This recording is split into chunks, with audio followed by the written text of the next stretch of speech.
Математика пәні 2-ші сынып, тақырыбы өткенді бекіту. Ортақ тақырып су біздің басты байлығымыз. Яғни балалар өзімізді білеміз, су біздің ең басты байлығымыз. Сусыз адам өмір сүруі мүмкін емес. Балалар, енді барлығымыз бірінші есепке кітабымыздың бірінші тапсырмаға назар аударайық. Өрнектердегі амалдардың орындалу ретін анықта. Өрнектердің мәнін тауып, Қазақстандағы ең ірі су қоймалардың тереңдігін есептеп шығар.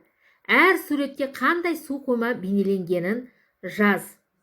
Бұқтырма Ертіс өзені, Шығыс Қазақстан облысы. Тереңдігі 100 азайту 2 көбейтілген 9 қосылған 2. Бұл есепті балалар біз қалай шығарамыз? Дұрыс айтасыңдар. Бірінші бізде көбейту амалы орындалады. Ендеше 2-ге 9-ды көбейтеміз. 2 мен 9-дың көбейтіндісі қаншаға тең? 18. Жарайсыңдар балалар. Енді 100-ден 18-ді азайтамыз. Жарайсыңдар. 82. 82-ге 2-ні қосамыз. Қанша болады балалар? 82-ге 2-ні қосатын болсақ? Дұрыс айтасыңдар. Неше шығады екен? 84. Келесі тапсырманы оқимыз. Қапшағай, яғни Іле өзені, Алматы облысы. 9 көбейтілген 2 қосылған 20 қосылған 10 көбейтілген 2. Бірінші қай амал орындалады? Дұрыс айтасыңдар. 9 бен 2-ні көбейтіп аламыз. 9 бен 2-ні көбейтсек қанша шығады? 9 бен 2-нің көбейтіндісі. Дұрыс айтасыңдар. 18. Екінші не істейміз балалар біз? Дұрыс айтасыңдар. 10-ға 2-ні көбейтіп аламыз. Бөліп аламыз, е? 10-нан 2-ні бөлетін болсақ, қанша болады? 5. Жарайсыңдар. Енді 18-ге 20-ны және оған 5-ті қосамыз. Қанша болады балалар? Дұрыс айтасыңдар. 43-ке тең болады екен. Келесі. Шардара, Сырдария өзені, Оңтүстік Қазақстан облысы. Енді қараймыз. 90 азайту 3 көбейтілген 2 қосылған 58. Мәні нешеге тең? Бірінші не істейміз? Дұрыс. Ең бірінші біз жақшаның ішін орындаймыз. Жақшаның ішіндегі көбейту амалынан бастаймыз. 3-ке 2-ні көбейтетін болсақ, қаншаға тең балалар? 6-ға 58-ге 6-ны қоссақ, 64-ке. Дұрыс айтасыңдар. 90-нан 64-ті азайтатын болсақ, қаншаға тең? 26-ға тең. Жарайсыңдар балалар. Біз есепті дұрыс шығардық. Кітабымыздың 2-ші тапсырмасына назар аударайық. Бөшкеде 40 литр су бар.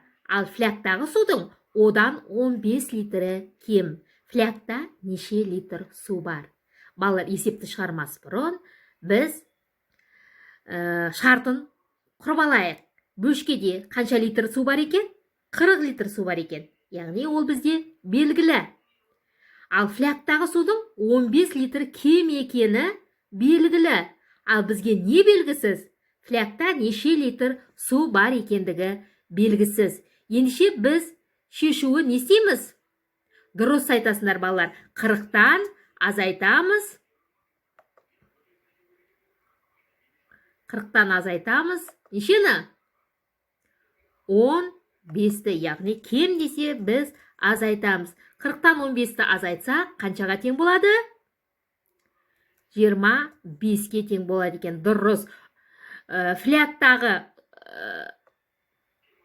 су қанша литр болды балалар? 25 литр су болған екен. Яғни флякта 25 литр су бар екен. Енді балалар қазір өзіміз орнымызда отырып, осы есептің әсін шығарамыз.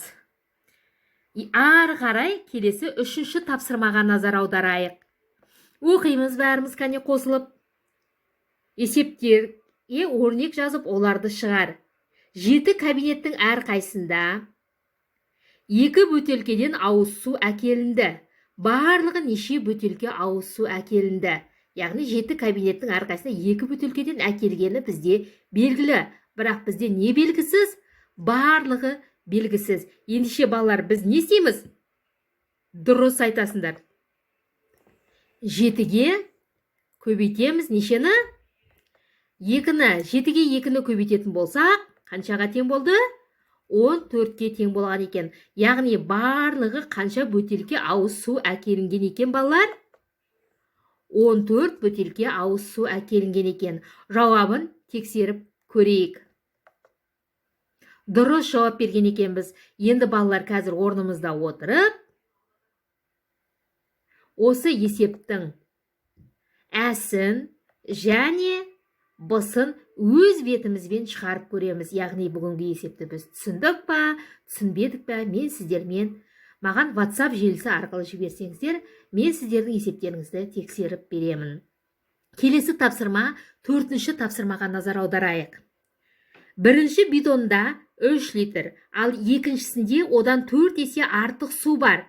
Екінші бидонда неше литр су бар? Яғни, бұл жерде не істейміз? Дұрыс айтасыңдар.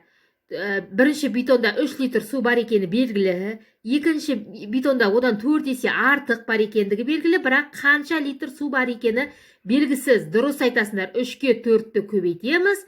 Қаншаға тең болады?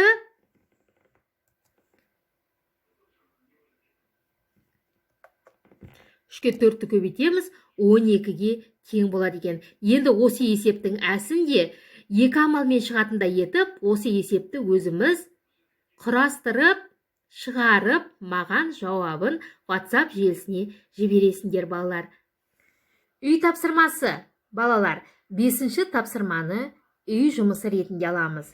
Өрнектердегі амалдардың орындалу ретін анықта, оларды оқы, өрнектердің мәнін есепте. Балалар, біз осы амалдардың орындалу ретін өтіп жатырмыз. Яғни бірінші көбейту, бөлу амалдар орындалады. Егер жақшалы өрнек болатын болса, бірінші жақшаның ішін орындаймыз. Содан кейін кезекпен көбейту және бөлу амалдарын рет-ретімен орындаймыз. Оны барлығымыз түсініп алдық деп ойлаймын.